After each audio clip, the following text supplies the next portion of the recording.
Кудайдагы мээримдүү Аллах Тааланын аты менен баштайбыз. Ушул кечке жетишкен Кудай Таалага шүгүрлөрдү айтабыз. Жана өзүнүн үлгүсүн өрнөгүн калтырган сүйүктүү пайгамбарыбызга салам салаваттарды айтып болгон соң, урматтуу насихаттын көрөрмандары, угармандары, бүгүн сиздер менен ушул талим программасында түз эфирде сиздердин кызматыңыздарда Темирлан Акматов. Бүгүн сиздер менен биз ушул кайрымдуулук дүйнөнү сактап калат деген темада сөз кылабыз. Биз менен аягына чейин бирге болуңуздар. Анда ушул бүгүнкү конокторубузду тааныштырып өтсөк, дин таануучу, дин аалымы, элибизге нар көтөргүс кызматтарды кылып жүргөн устатыбыз Адыл Акылбеков. Устатыбыз кош келдиңиз. Кош көрдүк. Жана ошондой эле Кыргыз-Түрк Манас университетинин теология факультетинин мугалими Абдулкарим Садык Бурахан мечитинин имамы Орунбеков Шахимардан Каракебиз. Кош келдиңиз. Урматтуу Караке, ушул мен ойлоп атам, азыр дүйнө жүзүндө ушундай согуштар, көп жаман нерселер болуп атат. Жалпы өтүп кеткен биздин ата бабаларыбызга бир жакшы бир Кур'ан окуп баштап бир дуа кылып берсеңиз, андан баштайлы. أعوذ بالله من الشيطان الرجيم بسم الله الرحمن الرحيم ألف لام ميم ذلك الكتاب لا ريب فيه هدى للمتقين الذين يؤمنون بالغيب ويقيمون الصلاة ومما رزقناهم ينفقون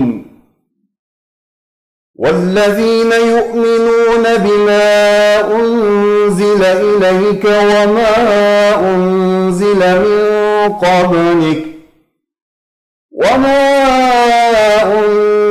من قبلك وبالآخرة هم يوقنون أولئك على هدى من ربهم وأولئك هم المفلحون صدق الله العظيم سبحان ربك رب العزة عما يصفون وسلام على المرسلين والحمد لله رب العالمين آمين. الحمد لله رب العالمين والعاقبة للمتقين ولا عدوان إلا على الظالمين والصلاة والسلام على سيدنا محمد وعلى آله وأصحابه أجمعين.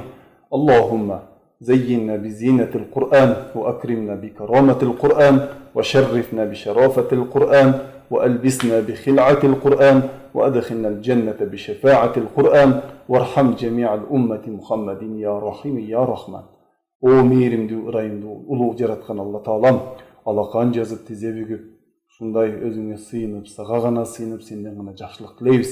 Окулган кереметтүү Курандан пайда болгон соопторду алгач сүйүктүү пайгамбарыбыз Мухаммад Мустафа саллаллаху алейхи ва саллям рухуна, анын үй бүлөсүнө, сахабаларга, табиандерге, улуу имамдарыбызга, улуу жол башчыларыбызга, исламга кызмат кылган улуу аалымдарыбызга, кары хафыздарыбызга, салихтерибизге, бүтүндөй авлия саадаты кирамдарга, жалпы момун мусулмандарга, ким алакан жазып амин деп турган болсо, ар биринин ата бабаларынын рухтарына багыштадык. Өзгөчө ушул учурда 2 айдан бери болуп жаткан палестиналык бир туугандарыбыз окко учуп, Алла жолунда мекенин коргоп, Масжидил Аксаны коргоп, жанын курмандыкка чалган шахид бир туугандарыбызга, палестиналык бир туугандарыбыздын рухтарына да баштайбыз. Аллахым жер бетиндеги жалпы момун мусулмандарга күч кубат бергин, жашоолорубузга береке, жакшылыктарын тартуу кылгын, бардык тараптан өзүң бизди колдогун, туура эмес жолдордон бизди өзүң сактагын, шайтандын түрдүү азгырык тузактарынан, дүйнө азгырыктарынан бизди өзүң сактагын, жүрөгүбүзгө бекем ыйманды уялаткын, ар бирибиздин үй бүлөбүзгө, бала бакырабызга ыйман, инсаф, товфик бергин, элибизге, журтубузга амандык, эсендик бергин. Аллахумма Rabbana atina fid dunya hasana wa fil akhirati hasana wa qina azaban nar wa akhir da'wana alhamdulillahi rabbil alamin. Razı olsun, Allah kabul kılsın, ötüp ötkendердин жаткан жерин бейіштің үлбақшыларынан қылсын.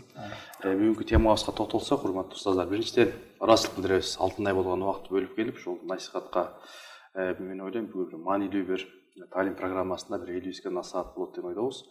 Сол дүйнөнү кайрымдуулук сатап калат дейт.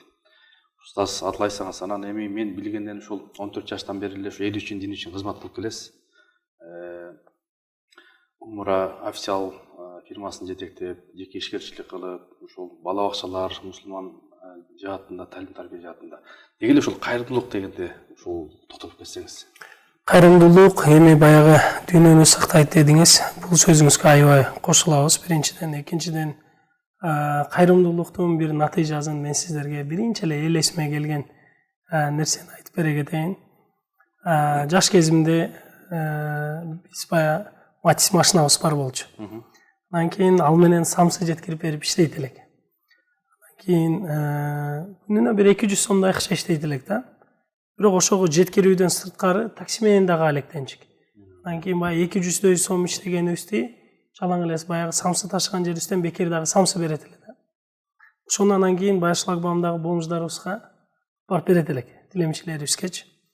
Алып барып берет элек. Анан кийин алар менен кечкери баарлашасың, кабарлашасың, анан алардан сурайсың, күнүнө канча сом иштейсиң десе, алар 2000 сом, 3000 сом, 4000 сом деп айтышчу да. Күнүнө. Сен 200 сом иштейсиң. Анан кийин сен самсы берет элең аларгачы. Кегиле муну жегиле алла ушундан депчи. Анан кийин арадан канча убакыттар өттү да.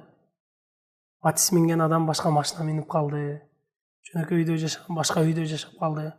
Алар азыр деле ошол жерде да. Кебиркилеричи.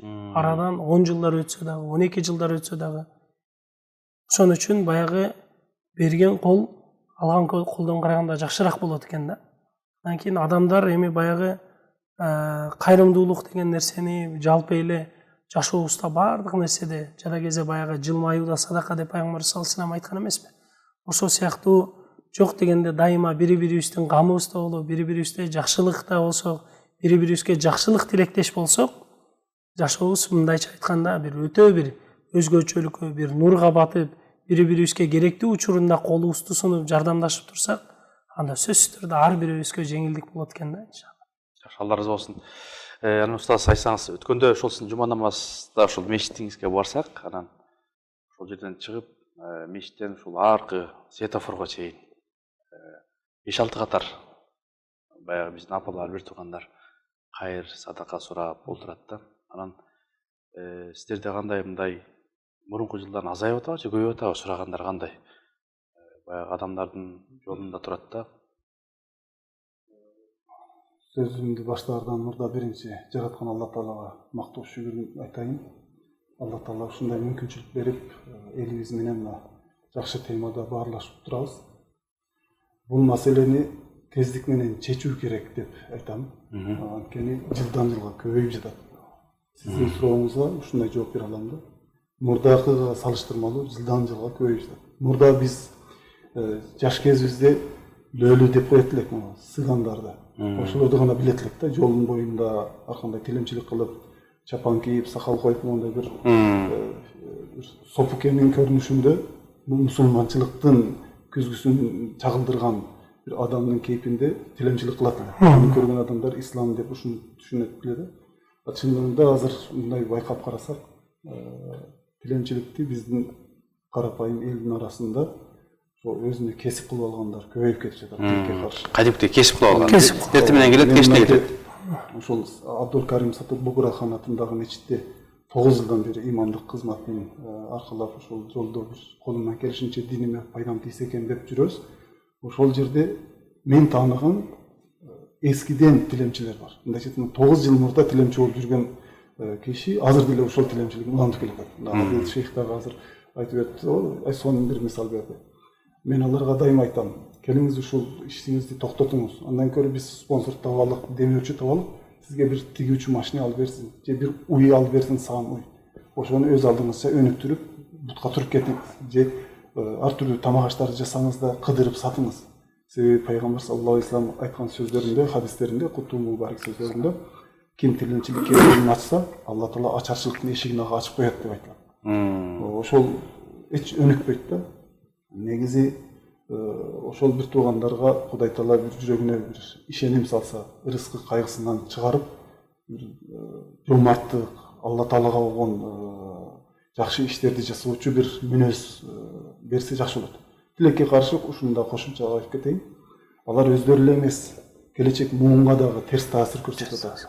Эмнеге? Себеби колдорунда кичинекей мындай оролгон кичинекей чуктагы бала, ага кошумча 1-2 баласын дагы жеделеп алат.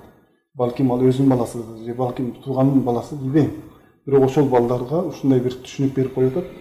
Бул жол эң оңой жол. Акча табуунун эң оңой жолу. Колуңду ачып барып бирөөнүн ушуна жардам бер деп койсоң эле, адам кээ бир адамдар бар, ушундай жомарт адамдар бар. Ал сураштырбайт, териштирбейт. Колундагы 5000 сом болсо да берип өтүп кетет. Аны көргөн жанакы кичинекей наристе, демек ушундай жол менен жан бакса болот экен. Ушул жол менен байып кетсе болот экен деген түшүнүк калыптанат да.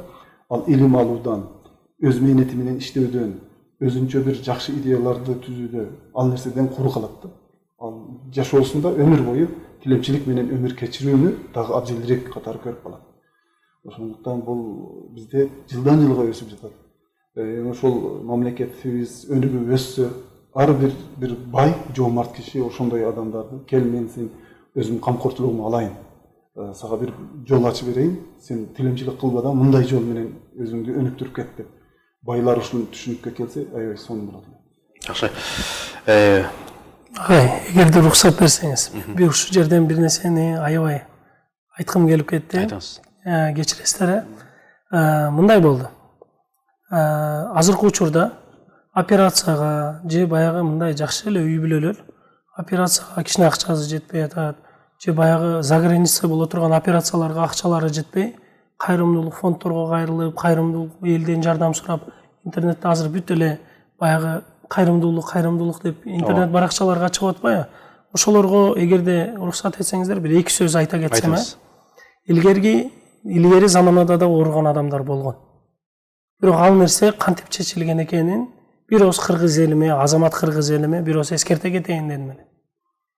Уруңан бирөө ооруса, кошуналаш бирөөң ооруса, тукумуңан бирөө ооруса, Азаматтын мойнундагы милдет эле үйүндөгү 4 коюнун 2 жок дегенге берген.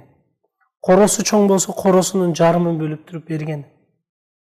Азыркы учурда биздин заманабызда андай көрүнүштөр жок болуп калган, ысмал болуп калды да. Башка бир бөтөн эл жардам берип атат. Бул нерсени бир ооз эскерте кетейин дегеним, Кудай Таалам бул сыноону бекерден бекер урук тууганындагы же болбосо кошуна колуңдогу адамга бербейт. Кудай Таалам ошол учурда сизди, Азамат мырзам, сизди сынайт, сиздин келинчегиңизди сынайт, сиздин үй бүлөңүздү сынайт. Ушул учурда Кудайга кайттыбы же болбосо өзүнү үчүн бул мал мүлктү жакшыраак көрүп калдыбы деп. Ошон үчүн кимдин урук тууганынан, кошуналарынан же болбосо мындайча айтканда тааныган адамдарынан бирөөсү катуу уруй турган болсо, ар бирөөңүздөрдүн мойнуңуздардагы милдет чоң корооңуздун жарымын болсо да бергени, чоң жип минсеңиз аныңызды кишинертип туруп, андан чыккан акчаны бергени, коюңуз үйүңүздө 4 тоок болсо жок дегенде ошонун 2 дагы жардам кылып бериш ар бир эркектин, ар бир кыргызмын деген адамдын, эркек кишинин ар бирөөнүн милдети дейт элем. Жана ошол нерсеге улуу урматтуу ак элечек аялдар, сиздерге дагы бир эскертүү. Бул дүйнөдө менен бардыгыбыз эртеңки күнү кош айтышабыз. Бул дүйнөдөгү берген ырыскынын бардыгын Алла берди. Алла кааласа дагы 10 эселеп, 20 эселеп, 100 эселеп көбөйтүп берет. Ошон үчүн эч бир нерсени аянбаңыздар, Алланын жолуна бериңиздер иншалла. Жакшы. Урматтуу устаздар, ушул жерде бир маселеде мына азыр жакшы мисалдарды айттыңыз. Азыркы биздин кыргыздар ошол бир тууган ооруса, айылдаш ооруса, жакын ооруса, эмнеге мындай баягы мээримдүүлүк колу, же болбосо кайрымдуулук колу сунбай калды? Мурун ошол мен жебесем да ошол жесин, мен кийбесем ошол кийсин дечиле. Эмнеге азыр мындай болуп калды? Биринчиден биз бир мусулман киши катары ыйык китебибиздеги аяттарга назар салышыбыз керек.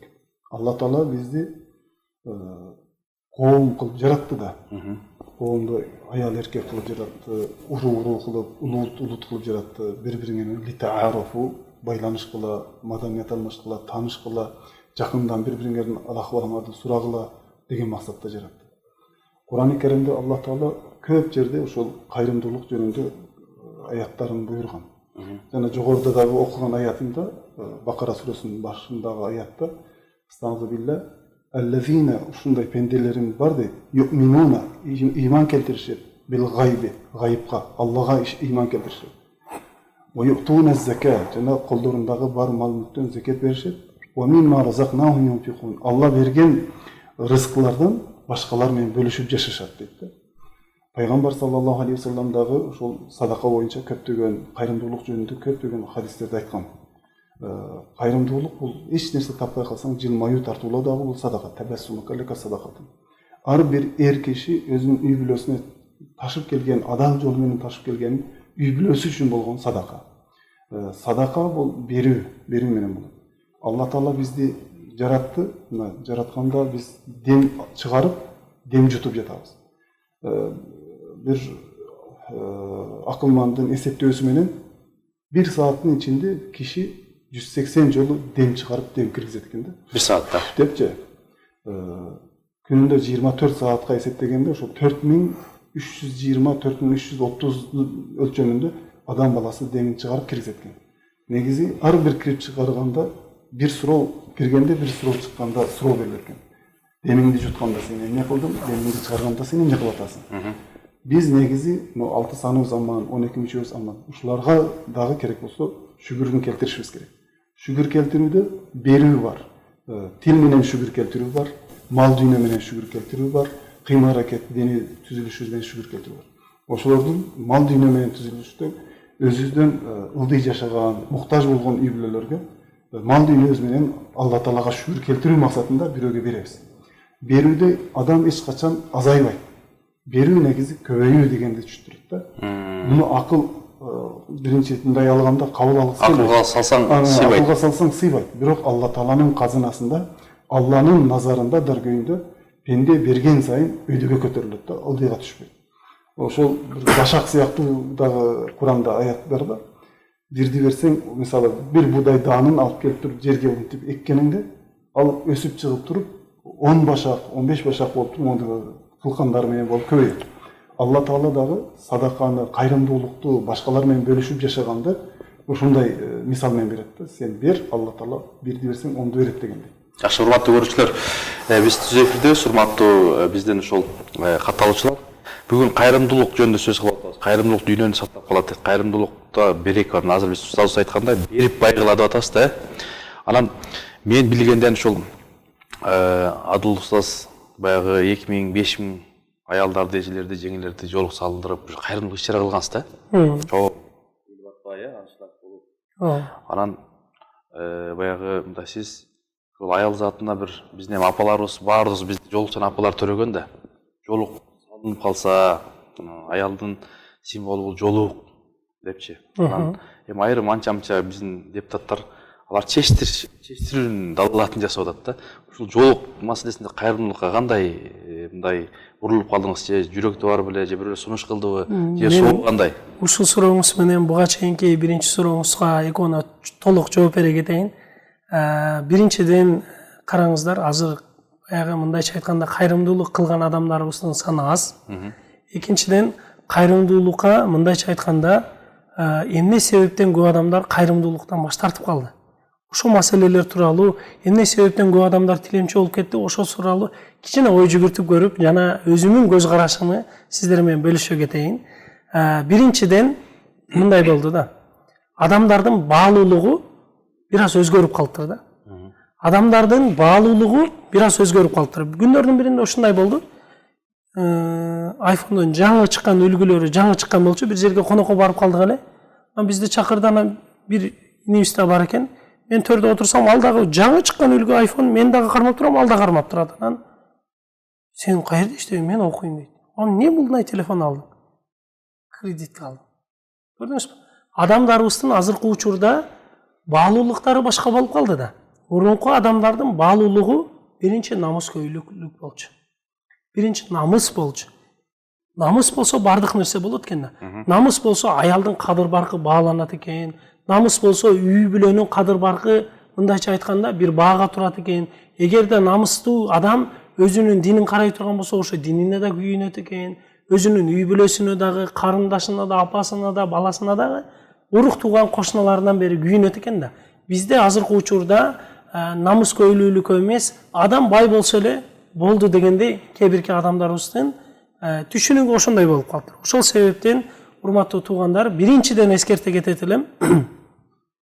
Адамдын эң баалана турган нерсеси бул байлык эмес. Эмнеге дегенде байлык адам өлгөндөн кийин 2 муундан кийин эле уже башка эле бөтөн эле бир адамдарга, тиги тааныбаган эле адамга мурас болуп калып калат экен. Экинчисинен адамдын эң эле кадыр барктуу нерсеси анын жашоосундагы жашоосун кандай таризде өткөргөн болсо, ошогул нерсе экен да.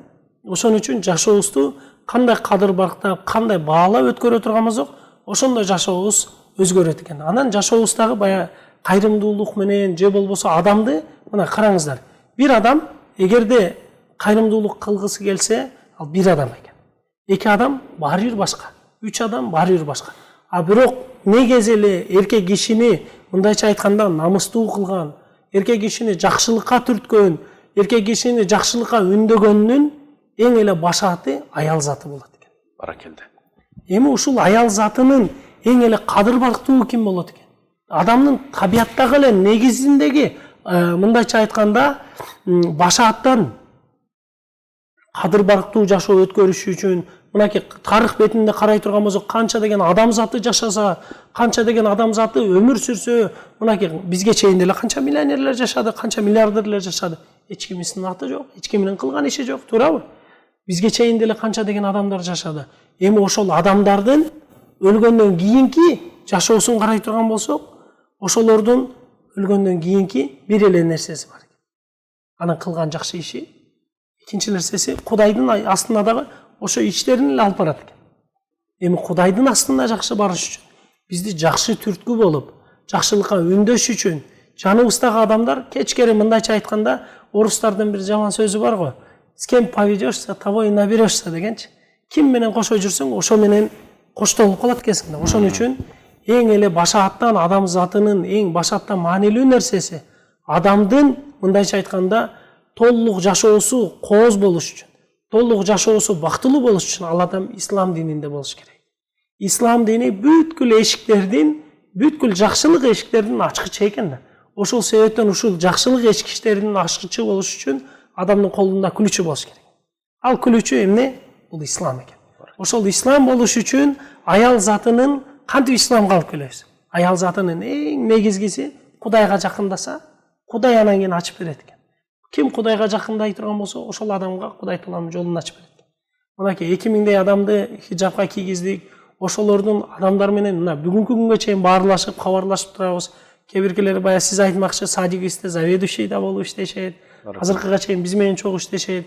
Кээ бирки адамдар үй бүлөсү менен, жолдоштору менен, кайненелери менен бүгүнкү күнгө чейин бизге батасын берип, жакшы дуа тилектерин көрүп, силер ошондо ошонткөнүңөрдө жакшы болгон экен. Неге? Биз жөн эле хижап кийгизип коюш оңой эле. Сиз айтмакчы, ал кайрымдуулук кылып коет элек, бүттү. Бирок экинчи кайрымдуулук бар экен. Ал кайсы кайрымдуулук? Адамдын ички дүйнөсүнө болгон кайрымдуулук. Жан дүйнөнү өзгөртүү. Жан дүйнөнү өзгөртүү. Тилемчилерге биз акчалай берип коебуз, бирок алардыкы күндүгө ким мага бүгүн да бир $100 бирөө берип калса экен деп, ошол нерсени үмүт кылышат да. Бирок адамдын ички дүйнөсүндө кайрымдуулук кыла турган болсок, ошол ички дүйнөсүндөгү кайрымдуулук өтө маанилүү экен да. Ошон үчүн биз баягы дворец спортада чогултуп, канча мынакей бирөө хижап кийсем мен караңгылыкка түшүп калам, минтем, менен эч ким сүйлөшпөйт, баарлашпай калат дейт да. Бирок биз ал нерсени аларга сунуштап, мынакей ырчы десең ырчысы, депутаты десең депутаты, мыкты адамы десең мыкты адамы, доктору десең доктору, мынакей адам затынын ар бир мындайча айтканда, ар бир профессиядагы адам хижап кийип жүрүп, Кудайга намаз окуп, өзүнүн мындайча айтканда ички дүйнөсүн дагы кайрымдуулук кылып, эки дүйнө бактылуу болсо болот экенин бир жардам кылдыгынча. Баракелде. Арузат деп биз көрүшүбүз ушул суроо узатып атат сиздерге. Кимдер кайрымдуулук кыла алат дейт?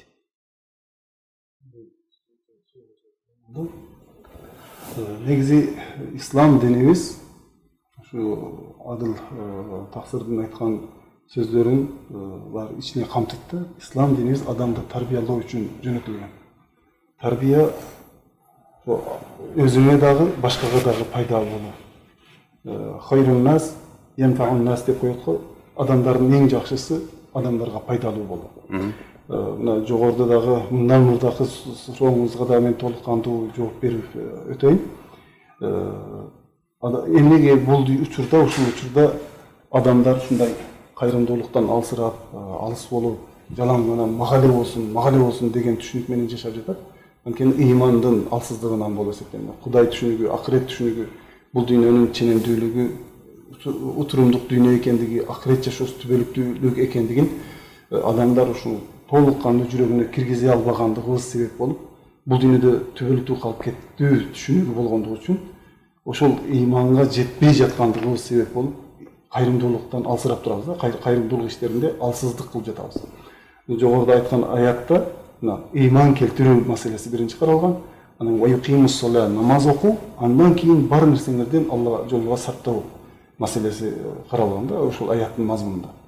Демек, адам баласы жүрөгүндө Аллага болгон ишеними, акыретке болгон ишеним бекем болсо, кайрымдуулукту жеңил иш катары көрөт да. Анын жашоосунда ушул тартиптелип, күнүмдүк садакасы, күнүмдүк кайрымдуусу, жумалык, айлык, жылдык эсеби ошол тапкан кирешесинен садака берилип турат. Кимдер бериш керек? Кур'ан-ы Каримде Тауба сүрөсүнүн 60-аятын ачып карасаңыздар, ошол жерде Алла Таала кимдер садака алыш керек экендигин 8 катмарга бияктан суроо берет азыр. Сизге да айтып окуп коеюнчу. 8 киши садака ала алат. Андан сырткары садака бере алат да. Кимдер кайрымдуулук алууга болбойт дейт.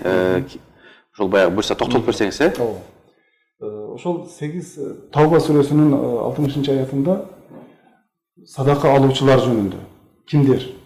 Колу жука мискиндер, жетимдер, жесирлер деп ушинтип эсептеп, жолдо калгандар, Алла жолуна чыккандар деп 8 киши, 8 катмырдагы инсандарды ошол жерде Алла Таала өзү тизмектеп койгон. Мунун ачыктамасы ушундай болот.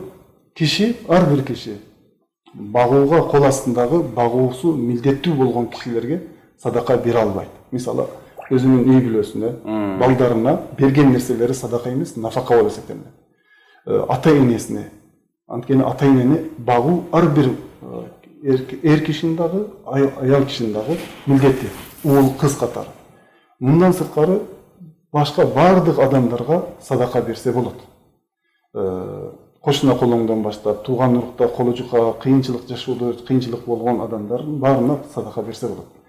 Бирок садаканы кимдер ала алат, кимдер ала албайт маселесиге келе турган болсок, садака ала турган муктаждыгы болсо, мисалы, бай эмес бир инсан. Ислам шариятында 85 грамм алтын өлчөмүндөгү нисап миктары деп коебуз. Нисап миктарындагы байлыгы бар киши садака алууга, жанакындай питир садакасын болсун, башка садакаларды алууга уруксат жок десек да болот да. Ал эми башка ошол өлчөмдөн ылдыйкы адамдар бирөөлөр тарабынан ушуну мен тараптан алып коюңуз, дуа кылып коюңуз десе, ага уруксат, шарият уруксат берет. Ушундай адамдар гана садака алууга милдеттенбейт. Ал эми жанакындай колу жука, жетим жесир, жолдо калган, акчасын мисалы жоготуп алып, үйүнө жете албаган жолдо калуучулар, жолоочулар, мусафир деп койсок да болот. Анан Алла жолунда, илим жолунда жүргөн адамдар, андан сырткары аябай ачкачылык себеп болуп, курсак ач сыяктуу инсандар, азыркы сөз менен инвалидтер, майыптар садака алса болот да. Баркелде, Алла разы болсун, урматтуу bir туугандар, сурооңуздарга жооп алдыңыздар деген ойдобуз. Анан Устаз Адыл, баягы ушул сиздин азыркы эми Кыргызстанда умра алып барган биздин фирмалар көп. Ошону сап башында турган, биз билгенден ушул умра официал алдында турат, кызматы болсун, алып келүү, тейлөө жана башка. Анан ошол жерде мындай эми сиз баягы келген элдер менен мындай сүйлөшүп, психологдо болдуңуз да. Анан биздин баягы Кыргызстандын акыбалы, анан ошол баягы ата-энесине, чоң атасына, бир туугандарына мындай кайрымдуулук кылып барып келиңиз деген да адамдар көбөйсө керек. Анан негизги ушул кызматта дагы сиздердин да кайрымдуулук иш-чараларыңыздар өтө көп. Ушуга да токтолсоңуз фирма жөнүндө. Биринчиден умра официал фирмабыздын негизделгенине бир 4 жыл болуп калды. Алхамдулилlah, миңдеген умрачыларды алып барып келип атабыз. өзүбүздүн жашообузда аябай көп мындайча айтканда окуяларга душар болдук. Неге дегенде бул ыйык сапар болгонуна байланыштуу, жана Кудайдын үйүнө жибергенине байланыштуу көп нерсени жомоктон укчу нерселерди көзүң менен көрөсүң дегендей болупчу. Ушул жерде мен бир 2-3 окуя, кыскараак бир 3 окуя айтып берейин. 4 жыл мурун бир сентябрь айлары болчу. Сентябрь айлары, жок, октябрь экен. Сентябрь, октябрь айларында бир ушундай бир жигит келди. Аябай мындай өзүнө мындай ишенген, мындайча айтканда тапталып калган, күчүнө толгон киши бала келип, мен ата энеме жиберейин дедим эле деди. Ошол учурда менин баягы тажрыйбам астыгынанбы, же болбосо биздин ал учурда бутиги немебиз, офисибиз павильондо эле болчу да. Имам неменин маңдайында, муфтияттын маңдайында. Азыркы учурда да Кудайга шүгүр Жибек жолунда Имам Саракчы мечитинин маңдайында 2 этаж офисибиз бар. Анан ошол жерде ушундай болду. Баягы бала мен ата энеме жиберейин дедим эле. Кыштын күнүндө жиберсе жакшы деди го, дейт. Анан мейли боло берет, бирок азыр деле жиберсеңиз болот десек, жок, кыштын күнүндө жиберсе жакшы экен деди эле деди. Мен коюңуз, мен эми баягы илгерки немем боюнча, Кудайдын чакырыгы качан келсе кете бериш керек адам. Азыр болсо азыр деле жиберип сала бериңиз да. Кудуретиңиз жетсе десем, жок, кыштын күнү жакшы болот деди дейт. Макул, мейли деп эле унчукпай эле кеттик. Арадан бир ай өтпөй эле апасы менен келиптир. Апам умрага жибергилечи деп баягы бала ыйлап калган. Анан эмне болду десем, сиздин сөзүңүздү угуп, атам менен апамы жибере бербеп, атаман айрылып калдым. Апамын жиберип салыңызчы азыр умрага депчи. Көрсө эми кайрымдуулукта баягы ата энеге кылган мээримдүүлүктө, ата энеге болгон кызматта эч качан аянычтын бир мындайча айтканда кажети жок экен. Жакшы ишке жарышыш керек экен. Жакшы ишке жарышыш керек экен. Качан убак сааты болбосун, кыш жаз дебей. Кыш жаз, мындайча айтканда кыш жазды күтпөстөн качан болсо ошондо жиберип, качан болсо ошондо колдон келишинче аракет кылган жакшы экен да. Экинчи окуябыз ушундай болду. Биздин бир апабыз туугандары менен кеткен экен. Апабыз ал жерге барып ушунчалык жүрөгү ачылып, Рамазан учуру, Рамазандын акыркы күндөрүнүн бири, эжекебиз Каабанын эшигинин маңдайында отуруп, жанындагы эжеке дагы угуп отурган экен. Ушундай алаканын жайып, Кудай, ушу жерге менин бала чакамы дагы, кызымы дагы, кызына аз келгенсип, күйөө баламды дагы Кудай ушу жерге алып келчи деп дуа кылып туруп, дароо жан берген да. Ошол жерде жан берген. Көз алдынча жанындагы эже угуп турган да, баягыны. Анан ушундай болду. Берки балдары келип эми кебиркилери динден түшүнүгү баркен, кебиркилериники мындай ата энесинин баягы күйүтүнө эми бул жака алып келип коебуз дегенге чейин неме кылышып, анан кийин бирок Алла насип этип ошо эжебиз дуа кылгандын бардыгы ошо жерге барып жаназасына катышып, караңыз, ошо жерге барып жаназасына катышып кайтып келгенин көрдүк да. Андан кийин Кудайга керемет мужиза. Керемет мужиза да. Кудайга шүгүр, эми баягы 3-чү окуямды айтып берсем баарыңыздар күлөсүздөр. 3-чү окуябыз аябай кызыктуу болду эле. 3-чү окуябыз биздин бир инибиз бар эле. 5 жылдан ашык центральный мечитте баягы полсолдорун жууп, немелерин жууган бир Кайрат деген инибиз. Көбүс азыр эфирден да көрүп турса керек, аябай Африкада окуйт азыркы учурда. Куран жаттап, ушундай илим алып атат. Ал экөөбүз дайыма келет дагы. Бир алма болсо бир алма. Мечитте шорпо болуп калса, шорпосун баклажкага куюп, бир конфет болсо конфеттин чөнтөккө салып, бир мороженое алса, бир мороженосын алып келет дагы. Дамлап, бир бата бериң. Алла мени ушу ыйык сапарга чакырып калсын. Күндө бир батасын алып кетет баягы балачы. Күндөгө. Айтып атпаймынбы? Иш кылып атсаң келип иш кылышат. Дамла, кең бир батаңызды бериң. Алла мени ошо жерге чакырсын. Ушундай күндөр болду. bir байкебиз bir себепкер болуп, ал адамга спонсор болуп, ал адамды чакырып калды да. Ал адамды чакырып калды. Алхамдулилlah. Кабага барып ушундай сонун ибадат кылып келди. Караңыз, мындай адам өзү мындайча айтканда үмүтүн үзбөсө, аракетин кылса, сонун Алла дагы мүмкүнчүлүк ачып берет экен да. Бул ыйык умра сапарында бир жакшы үмүттөрүбүз бар иншалла. Кудайым ахиретте ушул нерсебизди бир жакшылыкка жоруп, келечекте ар бир мусулманды бейишке киргизгенде бизди дагы иншалла ошолордун катарында киргизип берсе экен деп үмүтүбүз бар иншалла. Алла разы болсун, урматтуу көрөрмандар. Ошол ассаламу алейкум, сиздерге ийгилик деген дагы биздин көрүүчүлөрдөн жакшы каалоо тилектер келип атат. Сиздерге да чоң рахмат. Сиздер кандай кайрымдуулук иштерди жасап жүрөсүздөр деген. Өзү негизи кайрымдуулук жасаганда кандай мындай баягы ички дүйнөңүздөрдө, өзүңүздөрдө бир кандай сезимдер болот, эл менен бөлүшсөңүздөр. Мен азыр Адыл мырза сүйлөп, өзүнүн башынан өткөн окуяларды айтып, акыркы 3-чү окуясын айтканда бир сонун бир хадис эсиме түштү. Пайгамбар саллаллаху алейхи вассалам бир сонун бир хадис айткан. Хадисинде ушундай адамдар бар дейт, алар жакшылык ишке ачкыч, жамандык иштерге кулп болот дейт. Ушундай адамдар бар, жамандык ишке ачкыч, жакшылык иштерге кулп болот. Ким бир жакшы ишти баштап койсо, чыйыр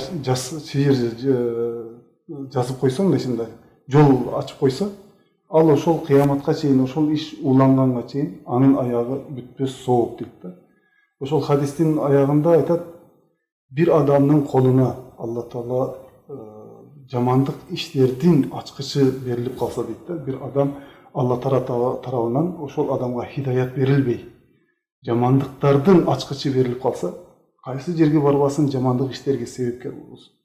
Ал адам кандай өкүнүчтүү адам дейт да, абалы кандай өкүнүчтүү. Азап дейт да, коркунуч, Алланын алдында кыйынчылык. Анан ушундай адамдар бар дейт, жакшы иштерге себепкер болот, жакшы иштерге ачкыч болот. Жүргөн жеринде кубаныч, жүргөн жеринде бактылуулук, жүргөн жеринде ушундай бир адамдарга жылмаюу тартуулайт. Адыл мырзанын бул жасап жаткан иштери мен дагы мына экрандан дайыма алыстан интернет айдынында көрүп жүрөм. Жакшы иштерге себепкер болуп жүрөт. Алла Таала жолуңузду, ишиңизди ачык кылсын. Анан бул сиздин сурооңузга келе турган болсок, бул ислам динибиздеги кайрымдуулукту китептерибизде аябай сонун кылып майдалап, чайнап, аалымдарыбыз аябай сонун кылып түшүндүрөт. Ошол хадистердин негизинде, аяттардын негизинде кайрымдуулук жасаган инсандын өмүрүнө Алла Таала береке берет деп айтылат. Берекелүү өмүр сүрөт. Аз жашашы мүмкүн биздин эсебиз менен. Бирок ал аз жашаса дагы көп иштерди жасап кетет. Ал адам ден соолугу чың калат дейт. Кайрымдуулук ишти көп жасаган инсан оору сыркоодон алыс болот. Күтүүсүздөн бир кайгылар келбейт, күтүүсүздөн бир балелерге туш болбойт да. Алла Таала дайыма ошол садакасы менен аны калкан кылып коргоп коет. Ошол себептен садака берүү бул калкан. Аны сен берген сайын Алла Таала сен алдыда келе жаткан бир кандайдыр бир башыңа келе турган кайгыдан Алла Таала ошону коргоп коет. Садака берип жаткан инсандын жүрөгүндө тынчтык пайда болот. Бейпилдик тайт. Сакина, тынчтык, береке, бейпилдик. Ушундай өзүнчө бир берген киши, ушундай бергенден кийин өзүнчө бир ичинде бактылуулук сезимин жашайт. Ошол учурду ыймандын даамы десек да болот. Ошол учурда бактылуулуктун даамы десек да болот. Ошол себептен берген киши эч качан өкүнбөйт да. Бир гана сүйүнөт, кубанат жана көбөйөт. Дайыма ошо берген киши жүзү дагы жашарат, жүзүндө дагы нур пайда болот. Сөзү дагы адамдардын алдында өтүмдүү болот. Пайгамбар саллаллаху алейхи вассаламдын хадисинде баягы берген кол алган колдон үстүн турат деп айтып атпайбы? Ушул хадисте дагы мына берген киши дайыма сүймөнчүлүккө ээ болот. Кимдерге берип жүргөн болсо, ошол кишилер бул берген кишини сүйүп калат, жакшы көрүп калат да. Дуа кылат да. Дуа кылат, артынан дуа кылат. Анан дагы көбүрөөк берүүсүнө дуа кылып Алла Тааладан тилейт, өмүр тилейт дегендей. Ошол себептен жолу ачык болот дегендей. Бардык жакшылыктарды өз ичине камтыйт да, кайрымдуулук. Баракелде. Иншалла, мунун дагы ачыктамасы көп негизи. Садаканын көп ачыктамасы бар. Эсибизге келгени ушулар. Билип тургандар. Эми айта берсек өтө көп, буюрса бул боюнча түндө айтсак аздык кылат. Анан келечекте пландарыңыздар кандай ошол? Сиздин фирмаңыз ошо кайрымдуулукка менимче ошол келечекте жакшы бир жаңылыктар болсо керек. Ооба, келечекте жаңылыктарыбыз аябай көп. Иншалла айта берсек көп сырыбыз ачылчудай. Көбүнчө биз баягы ишти кылгандан кийин айтканды жакшы көрөбүз иншалла. Ошон үчүн көп ишибиз жашыруун боло берсин. Азыркы учурда кандай иш-чараларды кылып атасыздар, кандай кайрымдуулук кылып атасыздар деген суроого кичине кыскача токтоло кетсем, азыркы учурда эң эле жакынкы арада кылуучу бир ишибиз жөнүндө кыскача бир маалымат бере кетсем, эгерде уруксат этсеңиздер. Жакынкы арада ушундай катуу суук түшкөнү атат. Бизде ушул суук түшкөндө бир мындайча айтканда бир көйгөй бар. Ал көйгөй дегенде биринчи дароо суук түшкөн күнү адамдардын көчөдө калган адамдардын көбү тоңуп, ампутация деген нерсе, көчөдө калып сууктан өлүп калгандардын себеби эң эле биринчи дароо суук түшкөндө болот да. Ошон үчүн ошол нерсени алдын алыш үчүн бул акцияны мен дайыма Бишкек шаарында кылып өтөм. Жыл сайын биринчи именно суук түшкөн күндөрүнүн эң алгачкы 3 күнүндө башка областтагы Нарында, Ошто же болбосо Жалал Абадта, Таластагы активисттерди да бирөөс чакыра кетет элем. Кандай кылууга? Биринчи дароо кыш ушу суук түшөргө учурунда ар бир жерлерде ушундай бир мындайча айтканда жакшы эмес гостиницалар бар, же атайын бомждарга арналган үйлөр бар баягы. Фучкада, Советскийдин жанындагы үйлөргө спецнемелерчи, спецприемниктер ошо жерлерге алып барып берип, же болбосо өзүңүздөрдүн чөнтөгүңүздөрдөн акча чыгарып ошо көчөдөгү калып калган адамдарыңыздарды бир жолу машинаңыз апам айтмакчы, бул баланы атайын согуш кийимин кийинтип чыгаргыла дейт. Ошо кийимин кийип чыгып барып келем, дагы келгенден кийин машинаны жууп, кийимин кешкенде чечип алып калышат. Ошо сыяктуу ошондой иштерди кылсаңыздар, эмнеге дегенде Жүрөк жумшарат, Жүрөк биринчиден жүрөк жумшарат. Экинчиден ал адамдар ички дүйнөсүнөн мындайча айтканда ички дүйнөсүнө кайрымдуулукка муктаж. Биз өзүбүз психолог болбогондон кийин аларга сөзүбүз менен айткенге аракет кылабыз. Бирок балким аларга кичине диний насаат беребиз, кичине даватка алып чыгып келебиз. Аларга китептерден беребиз, бирок алар өзүнүн жакын бир туугандарынан, уруктарынан, кошуна колоңунан бир жакшы мамилеге муктаж да. Бир адам, шлагбаумдагы бир адамыбыз Куран окушту билет да. Акыш баняга апарып, жуунтуп, неме кылып отургузабыз, экөөбүз бет маңдай отурабыз. Куранды ушундай кооз үн менен окуп берет. Анан кийин жини кармап, баягынысы кармап, дагы ичип кетет. Акуш менин акем эле мени үйүнө бир жолу киргизип, бир чай бергенде менден бактылуу адам жок эле депчи. Болбогон бир нерселерге муктаж да. Ошон үчүн баарыңыздарды ушу кайрымдуулук кылууга чакырат элек. Жөн эле акча берип, бая садака кылып коюп, ал башка нерсе. Кайрымдуулук бул ички дүйнөгө болгон дагы кайрымдуулук болушу мүмкүн. Эмнеге дегенде баягы эле хадисте пайгамбарыбыз Мухаммад саллаллаху алейхи ва саллям айтып атпайбы? Жылмаюу дагы садака депчи. Сиздин жөн эле жылмайып коюшуңуз бир үй бүлөнүн маанайын көтөрүшү мүмкүн. Бир адамдын мындайча айтканда, мына мен өзүм аябай баягы жумуштар көп болуп, иштерим көп болгонунда, аябай чарчап отурганыңда мусордан баягы бак-башка терген адам менен бир учурашып, кандайсыз? Мына сууду ичип койбойсузбу деп кичине бир суу берсең же кичине акча берип койсоң, бакыш сүйүнүп күлсөчү. Ошол учурда канчалык сүйүнөсүң, туурабы? Ошон үчүн үйүңүздө балким сиз жолдошуңузга бир жылмайып коюңуз эле. Канчалык мындайча айтканда кайрымдуулук болот, канчалык садака болот, канчалык мухаббатка ээ болот. Ошон үчүн урматтуу туугандар, баарыңыздарды ички дүйнөгө дагы, сырткы дүйнөгө дагы кайрымдуулук кылууга чакырабыз. Жана ошондой эле ар бирөөңүздөрдү жакшы иш кылууга чакырабыз. Эгерде жакшы кайрымдуулук иштерибиздин биринин бир четин айта кете турган болсом, иншалла Кыргызстандагы баягы бүткүл кыргыз элибизди ачык айкын Куран окушту үйрөтүү курсуна иншалла жакында ачык жарыялайбыз. Баракелде. Алла кабыл кылсын. Космос Балбаков деген биздин көрөрман ушул 4 айлык даватка мен даярмын, кайдан чыксак болот деп суроо узатып атат. Негизи ушул Мечиттерге барыш керек. Атайын даватка чыккан жамааттар бар да, ар бир мечиттин өзүнүн дайыма болгон жамааттар бар. Ошол жамааттардан бирөөсүнүз сураса, имамдан дагы сураса, имам жол көрсөтөт. Мындай класстар вторник күнү ар бир чоң мечиттерде, бул Касия мечитинде, Кольцевой мечитинде, Ленинградскийдеги мечитте атайын аймак немелери жыйындары болот. Же болбосо мечитиңизде кудамаларга же имам сапка барып айтсаңыз, 4 айындык жамаат кайсы жерде чогулуп атат, же болбосо рух деп аташып коет, рухтун номерин бериңиз десеңиз, ошолордун номерин берет, ошолор менен байланышып, кайсы жерде үзүлүп чогулушуп аткан болсо, ошол жерге барып даватка чыгып кетсеңиз болот иншалла.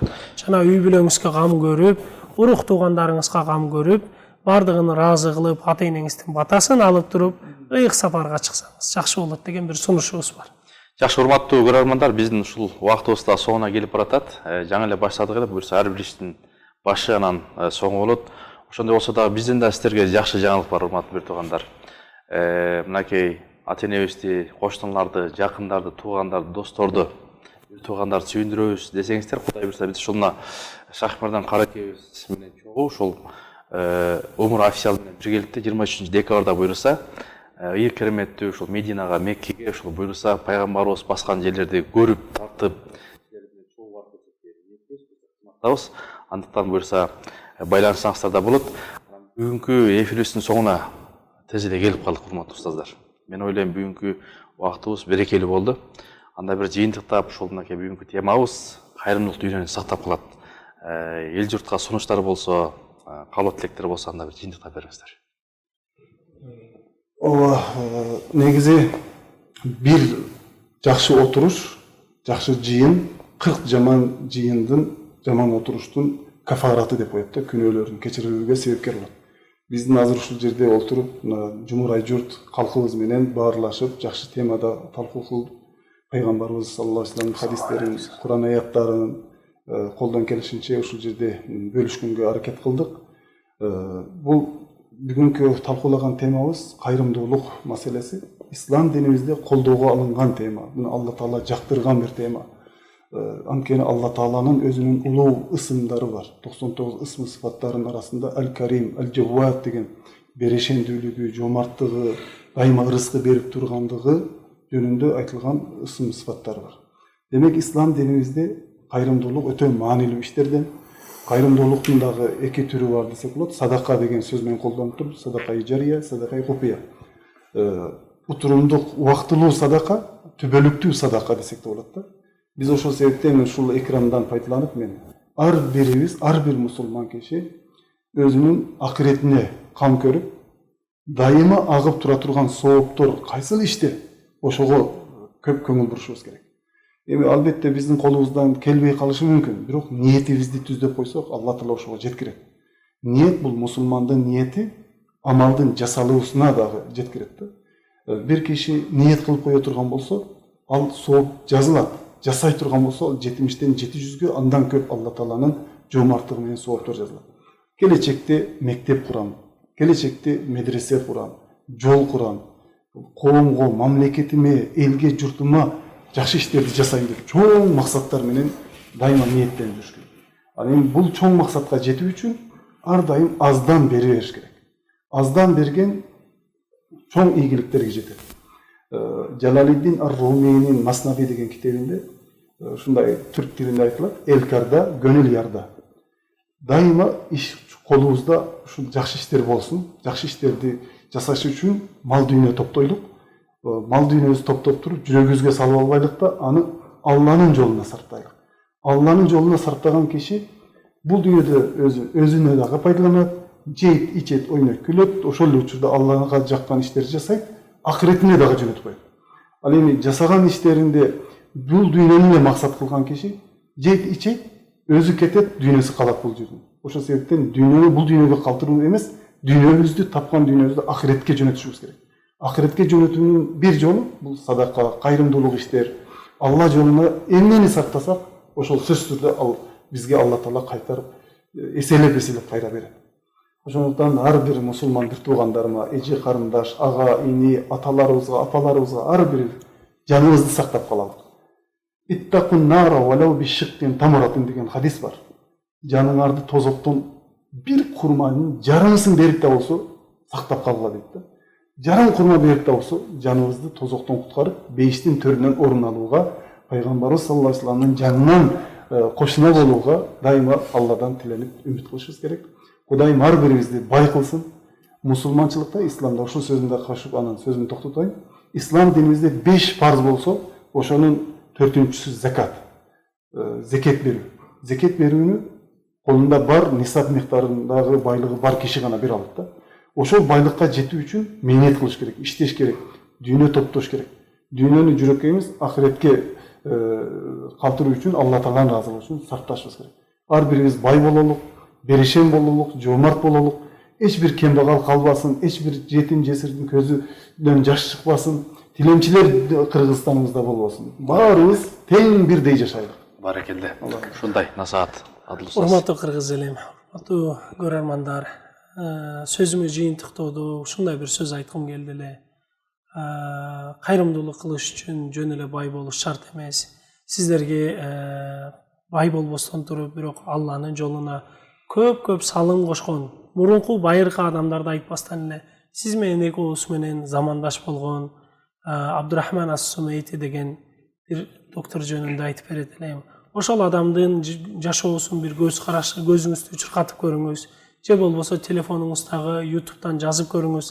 Ал адам 11 миллион адамды кантип мындайча айтканда динге алып келген, кантип аларды сабатсыздыктан сабаттуулукка алып келген, кантип ал адам ошончолук кудуктарды кастырып, ошончолук университеттерди салганын чөнтөгүндө бир тыйыны жок адам, ошончолук ийгиликтерге жаратып, ошончолук мындайча айтканда кайрымдуулуктарды кылып, ошончолук мындайча айтканда адам затынын өнүгүү өсүшүнө бир салым кошуп кеткен адамдардын бири.